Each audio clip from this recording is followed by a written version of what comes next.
हमारे prime minister Narendra Modi ये बहुत इलेक्शन जीतते हैं, कुछ आदत सी है नहीं इलेक्शन जीतने की, पर ऐसी क्या बात है जो इतनी इलेक्शन जीत रहे हैं? भक्त कहते हैं कि ये उनका करिश्मा है। हेटर्स को वैसे तो कुछ समझ ही नहीं आया आज तक कि वो क्यों इलेक्शन जीत रहे हैं, पर वो भी अपनी एक थ्योरी बताते हैं कि ये हिंदू मुस्लिम डिवाइड करते हैं, इस वजह से जीत रहे हैं। इस पर मैं आज अपनी बात आपसे कहना चाहता हूं। मेरा ये मानना है कि नरेंद्र मोदी नाम का कोई शख्स है ही नहीं, ऐसा कोई आदमी है ही नहीं। He is just a face to express a deep anguish.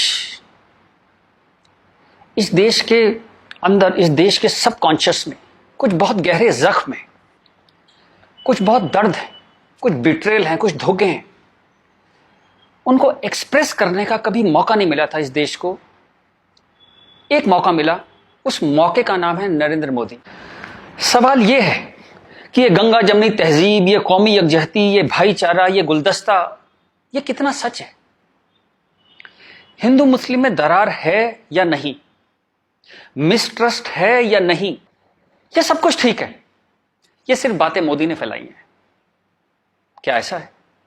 आज हम इसको टेस्ट करेंगे, इस सवाल को आज हम टेस्ट करेंगे। क्या आपको मालूम है सन 1800 से इस देश में हिंदू मुस्लिम दंगे हो रहे हैं? 1926 में पूरे देश में दंगे हुए थे। क्या यूपी, लाहौर, मुंबई, तमिलनाडु, कोलकाता, सब जगह अलग अलग वक्तों में दंगे होते रहे हैं। तो ये जो एक गंगा जमनी तहजीब है, ये कहां है? अगर इतने दंगे होते रहे, 100 साल से दंगे हो रहे हैं, तो कहां है ये गंगा जमनी तहजीब? चलिए एक और तरह से देखते हैं। आजादी का आंदोलन चला, गांधी जी हमारे लीडर थे, हम सब उन्हें प्यार करते हैं, बहुत आदर करते हैं, कोई इसमें डाउट ही नहीं है। अंबेडकर से गांधी जी का एक बार टकराव हुआ, तो गांधी जी ने आमरण अनशन कर दिया अंबेडकर के घर के सामने। ये बात है 1932 की। आखिर में अंबेडकर को झुकना पड़ा, पूना पैक्ट हुआ, और अंबेडकर ने एक बात कही जो बहुत प्यारी है, जो मैं गैलीलियो की बात, टक्कर की बात मानता हूं, नेवरदलेस इट मूव्स, उस टक्कर की बात मैं मानता हूं। अंबेडकर ने कहा, बात तो मेरी सही है, लेकिन इस वक्त आपकी जान चली जाए ये ठीक नहीं है, क्योंकि अभी देश को आपकी जरूरत है आजादी के लिए, तो मैं अपनी मांग वापस लेता हूं। हालांकि बात तो मेरी सही है। कितनी प्यारी बात थी। उस आमरण अनशन से अंबेडकर को झुकना पड़ा। 1939 कांग्रेस का अधिवेशन तिरुचुरी, सुभाष चंद्र बोस जीत गए थे कांग्रेस अध्यक्ष के लिए, सीतारामैया हार गए थे। लेकिन गांधी जी ने कहा कि नहीं, बोस नहीं बनेंगे, वरना मैं छोड़ दूंगा कांग्रेस, ये वो, बहुत कुछ टेंट्रम थ्रो किया।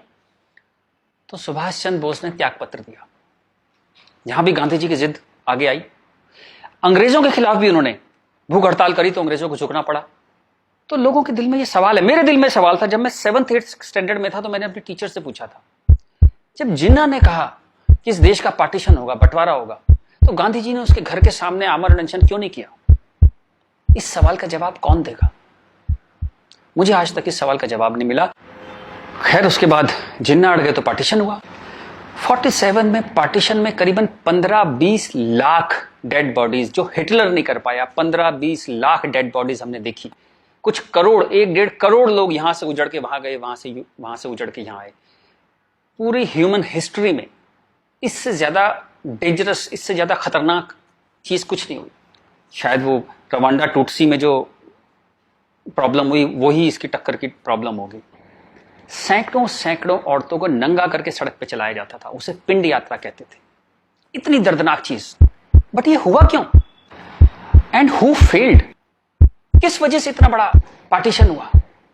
सिर्फ एक वजह से कि मुस्लिम्स ने कहा हम आपके साथ नहीं रहेंगे। और आप बकवास आज भी करे जा रहे हो गंगा जमनी तहजीब की, कौमी यकजहती की। 20 लाख लाशें गिर गई, आप अभी भी सच का सामना नहीं करोगे? उसके बाद जो पार्टीशन से लोग आए, यहां बहुत सारे शहरों में रहे, और अगले 20, 25, 30 साल बड़ी गरीबी में रहे। ना उनके पास पैसे थे, ना कैंप बोल दिया जाता था, वहां कैंप में रहते थे। बहुत तकलीफों से उन्होंने 20-30 साल बिताए। अब तो वो लोग नहीं है, गुजर गए, लेकिन उनकी वो दर्द की, वो जो रोंगटे खड़े कर देने वाली उनकी कहानियां थी, वो कहानियां जिंदा है। वो लोग जिंदा नहीं है, पर वो कहानियां जिंदा है। और याद रखिएगा, कहानियां अपने हीरो से, अपने कैरेक्टर से ज्यादा उम्र रखती हैं। जीसस चले गए, कहानियां हैं। राम चले गए, कृष्ण चले गए, उनकी कहानियां चलती हैं हजारों सालों से। तो वो लोग चले गए, पर वो कहानियां इस देश के सबकॉन्शियस में चली गई हैं, कलेक्टिव सबकॉन्शियस में वो कहानियां हैं। इसलिए जो आप हेट्रेड देखते हैं हिंदू मुस्लिम की, वो बड़ी एब्स्ट्रैक्ट सी हेट्रेड है, उसकी कोई शेप नहीं है, आप मालूम भी नहीं पड़ता किस वजह से है, किस चीज के लिए, पर वो है। फिर आजादी हो गई, सरकार बन गई, कॉन्स्टिट्यूशन आ गया, उसके बाद फिर अजीब अजीब सी चीजें होने लगी इस देश में। शरिया की बातें होने लगी, 4 शादियां कर सकते हैं, हां कर सकते हैं। शाहबानो आती थी तो पूरा पार्लियामेंट उल्टा लटक जाता था सुप्रीम कोर्ट को दबाने के लिए। ये कुछ अजीब अजीब सी चीजें होने लगी इस देश में। तो कभी ये क्यों नहीं कहा गया कि हाँ, हम शरिया पूरी तरह लागू करेंगे, हिंदू चोर जेल में जाएगा, मुसलमान चोर के हाथ काट दिए जाएंगे, क्योंकि शरिया में ऐसा कहा गया है। ये कभी कहा ही नहीं गया किसी प्लेटफॉर्म पर, लोगों के दिल में था। अब इस सवाल को दबाया कैसे गया? कांग्रेस के हाथ में ताकत आई। अब उसे इस बात से बचना था कि पार्टीशन हमारी वजह से हुआ, हम लोग फेल हो गए, तो उन्होंने सारे टेक्स्ट बुक अपने हिसाब से लेके सारे यूनिवर्सिटीज के वाइस चांसलर्स और ये एनसीईआरटी, सीबीएसई सबके हेड्स उन्होंने अपने आदमी भर्ती करने शुरू किए। उन्हीं लोगों को पद्मश्री देना शुरू किया, उन्हीं लोगों को तमाम मनसब और तमाम तरह की, वही चीफ गेस्ट बनते थे जलसों में।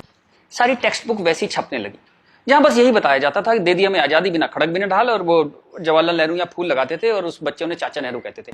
लाइसेंस राज था, सारा प्रेस उन्होंने कंट्रोल किया, और खुद वो बड़े मजे से रोजा इफ्तार की पार्टियों में जाते थे। वो पार्टियां जहां ये बताया जाता था कि कोई मिसट्रस्ट नहीं है इन दोनों कौमों के बीच में, बढ़िया दावतें खा रहे थे, रोजा इफ्तार कर रहे थे। कांग्रेस बिकेम अ मछली मार पार्टी। उन्होंने मुस्लिम वोटों की फिशिंग स्टार्ट कर दी, यहां से फिशिंग स्टार्ट हुई। और अगेन वही बात, कैरेट, एक बार जब बात समझ में आ गई तो फिर जितने नए नए लीडर आने लगे, लालू, मुलायम and so on, Mamata Banerjee, सब वही फिशिंग में लग गए। मैं एक बड़ा इंटरेस्टिंग एक अपना परसेप्शन देना चाहता हूं आपको। ब्रिटिशर्स जो 47 में इंडिया छोड़ के चले गए, मान लीजिए आजादी के बाद वो यहीं रह जाते, मान लीजिए जैसे साउथ अफ्रीका में हुआ, वहां से जब अंग्रेज छोड़ के गए तो सारे अंग्रेज छोड़ के नहीं गए, बहुत सारे अंग्रेज वहीं रह गए अफ्रीका में। आप उनकी क्रिकेट टीम देखते हैं ना, सारे उनके ग्रीम स्मिथ और पोलक और सब उनके एबीडी, सारे उनके प्लेयर्स जो हैं, जो नेशनल हीरोज हैं, वो वाइट हैं। एक दो रबाडा वगैरह, रबाडा और वो सब खेल लेते हैं, बट मोस्टली वाइट्स खेलते हैं। अंग्रेज वहां से छोड़ के नहीं गए, वहीं रह गए। खैर, नेल्सन मंडेला ने उनको इतना खूबसूरती से हैंडल किया कि उस देश में भी वरना पार्टीशन होता और ऐसा ही खून बहता, बट वो इतने ही स्मार्टली उन्होंने हैंडल किया। वो एक अलग कहानी है, पढ़िएगा उसके बारे में। इस दुनिया की सबसे इंस्पायरिंग कहानियों में से है जो मंडेला ने किया। Great great guy.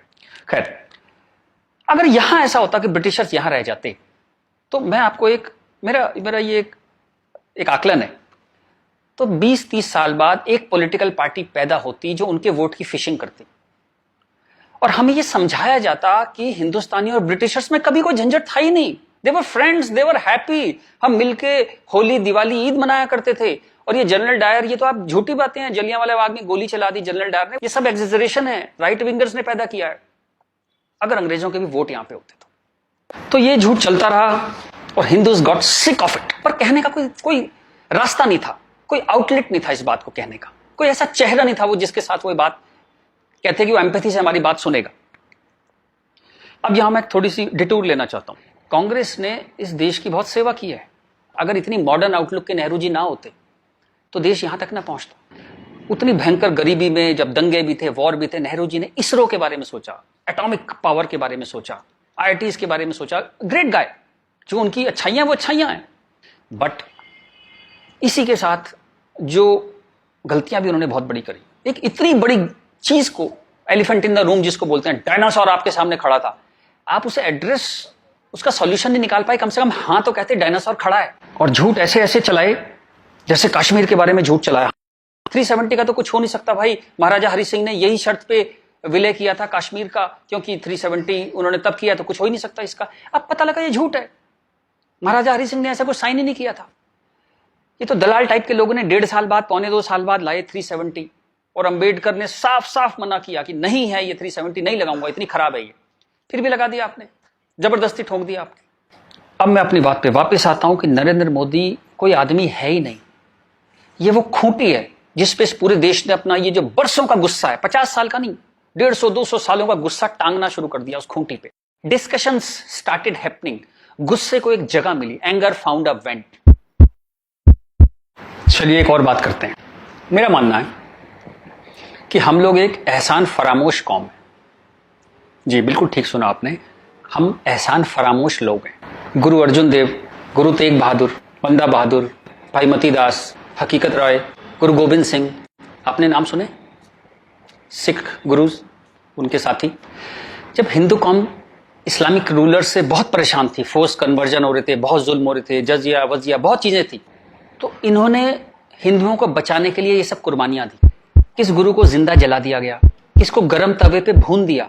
बात समझ रहे हैं आप? जैसे सब्जी बनाते हैं आप, गरम तवे पे जिंदा भून दिया, किसको आरे में से बीच में से काट दिया, किसको रुई से बांध के जला दिया, किसके बच्चों को दीवार में चिनवा दिया, किसके बच्चों के दिल निकाल के बाप के मुंह में ठूस दिए। ये सब कहानियां हमने पढ़ी। इनकी कविताएं हम स्टेज पे गाया करते थे जब हम छोटे थे। हकीकत हूं हकीकत को हकीकत जब बताऊंगा, हूं एक लाखों को हकीकत मैं बनाऊंगा। इस सारे जुल्म को सहकर हिंदुओं में से एक वॉरियर कौम पैदा हुई, खालसा। पर आजादी के बाद टेक्स्ट बुक, कांग्रेसियां टेक्स्ट बुक थी सारी, इरफान हबीब, रोमिला थापर, इन सब ने हमें हिस्ट्री पढ़ानी शुरू करी और ये कहा गया कि भाई हम बड़े सेकुलर हैं, सेकुलर रहो और प्रोग्रेसिव बातें करो। अगर आपने ये सब बातें करी तो बड़े आप कम्युनल कहलाओगे। तो हम बड़े कंफ्यूज से हो गए कि क्या करें। तो कुछ समझ नहीं आया तो हमने सिखों पे जोक बनाने शुरू कर दिए। कल्पना कीजिए, हिंदुओं में से उठी हुई एक कौम जिसने इतने बलिदान दिए, आज हम उसके ऊपर चुटकुले बनाते हैं। बजाय उस कौम को सिर पे बिठाने के हम उस पर चुटकुले बनाने लगे। चलिए, ये वक्त भी देखा इस देश ने। यहां से प्रॉब्लम शुरू हुई।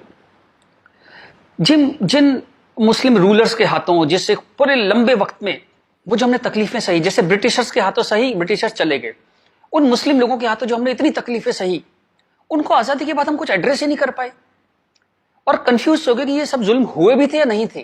ये गुरुओं ने जो इतनी बलिदान दिए थे, जो इतने सैकड़ों सालों से ये जो गुरुद्वारे बने हुए हैं, ये सच्चे हैं कि नहीं है, या ये मोदी ने बना दिए जाके चुप चुप के 200-300 साल पहले मोदी ने बना दिए। अंदर ही अंदर एक कैंसर है, इस गुस्से का एक कैंसर है जो इस देश को खाए जा रहा था कई सौ साल से। वो कैंसर पार्टीशन में दिखाई दिया।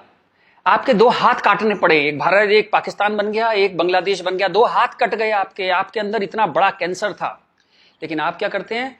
आप लिपस्टिक लगाते हैं, पाउडर लिपस्टिक लगा के आप कहते हैं भाई everything is well, all is well. चलिए इस प्रॉब्लम को एक और तरह से देखते हैं। तो ये भारत, पाकिस्तान, बांग्लादेश तीनों को मिला दें तो करीबन 50 करोड़ मुस्लिम लोग हैं यहाँ पे रहते हैं। ये कहां से आए? इतने मुस्लिम तो अरब में भी नहीं है, मिडिल ईस्ट में इतने मुस्लिम नहीं है। इस देश में पारसी भी आए, बुद्ध हैं, राजपूत हैं, सिख हैं, बहुत कौमें हैं, ये क्यों नहीं हो गए 50 करोड़? इस क्वेश्चन का क्या आंसर है? फिर एक दलाल टाइप के जो लोग हैं उन्होंने एक नया नैरेटिव स्टार्ट किया। ये पिछले 25-30 साल से ज्यादा जोर पकड़ा इस नैरेटिव ने, 20-25 साल से, कि ये प्यार से कन्वर्ट हो गए। ये हिंदू ही थे, प्यार से कन्वर्ट हो गए। वेरी गुड, वाह। ये कहा गया सूफी संत आते थे, दरवेश फकीर वकीर आते थे और लोग प्यार से कन्वर्ट हो गए। मैं आपको एक एग्जांपल देता हूं। जैसे हमारा एक बहुत बड़ा देश था, ऐसे एक बहुत बड़ा देश था पर्शिया। वहां पारसी रहते थे और वो कलाओं में, ट्रेड में, एजुकेशन में बहुत ऊपर देश था। उसकी वो पूरी सिविलाइजेशन बहुत हाई पे थी। ये मिडिल एजेस की बात है। मुस्लिम्स का अटैक हुआ, करीबन 25-30 साल में एक भी पारसी जिंदा नहीं बचा। सारे देश छोड़ के भाग गए, मर गए, लूट, हत्या, बलात्कार। और 25-30 साल में एक नया इस्लामिक मुल्क बन गया। बाद में जिस मुल्क का नाम पड़ा ईरान। सारे पर्शियंस कहां गए?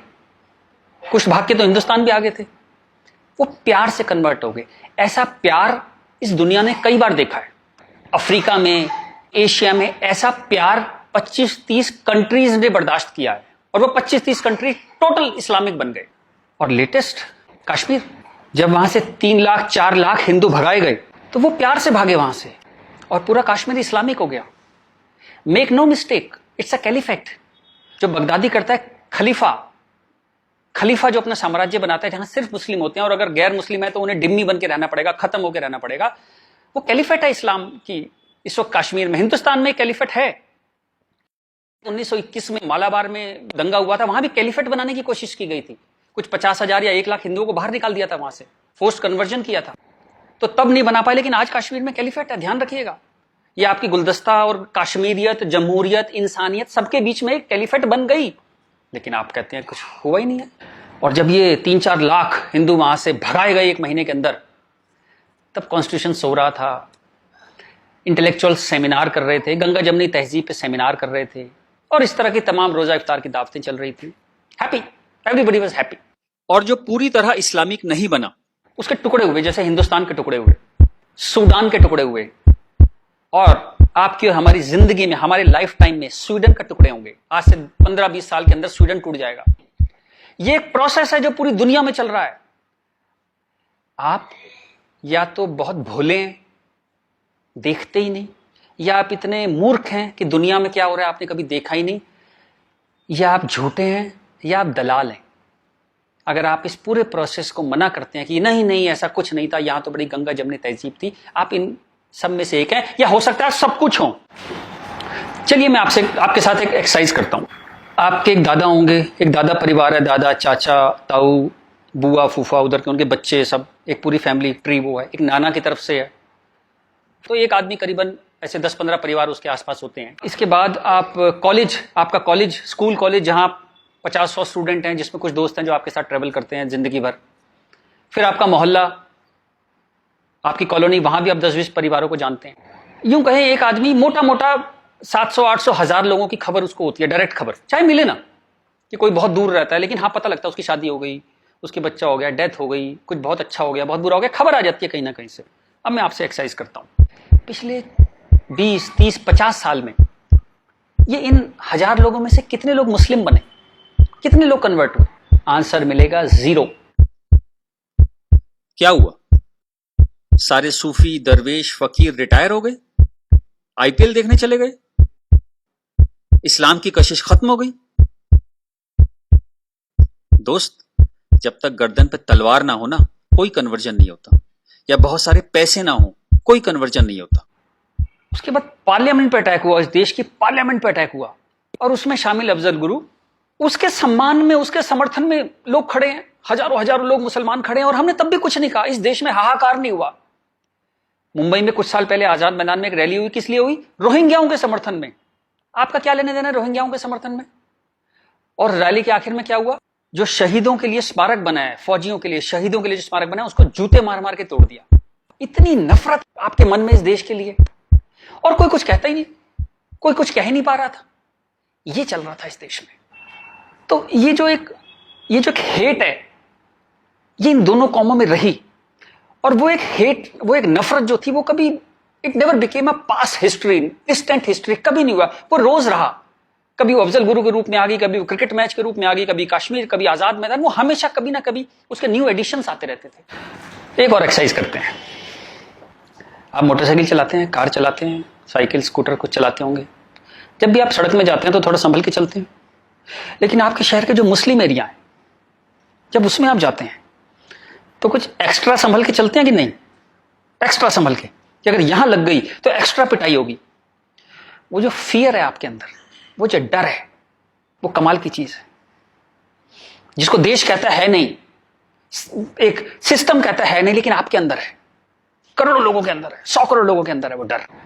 और एक आखिरी एक्सरसाइज, जब भी आपको कोई ज्ञान बांटता हुआ आदमी मिले, सेकुलर मिले, इंटेलेक्चुअल मिले, गंगा जमनी तहजीब वाला आदमी मिले, सब बराबर हैं, सब धर्म है, तो उसको कहिएगा चलिए एक पेज पे लिखते हैं, गीता, बाइबल, कुरान सब एक जैसे हैं, जीसस, राम, कृष्ण, पैगंबर मोहम्मद सब एक जैसे हैं, ना कोई छोटा ना कोई बड़ा, सब प्यारे इंसान है, सब बढ़िया हैं, सब बराबर हैं। एक पेज पे लिख के उसे बोली जरा 2-4 मुस्लिम से साइन करा के ला।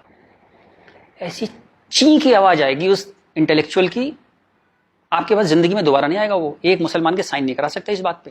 ये सारा ड्रामा हमारे लिए है। ये तो जहां से मैंने बात शुरू करी थी कि ये जो गुस्सा है, ये कई 100 साल का गुस्सा है, जिसको वेंट नहीं मिला, कभी निकलने की जगह नहीं मिली। और ये जो बार बार दंगे होते हैं ना, ये उसकी EMI है।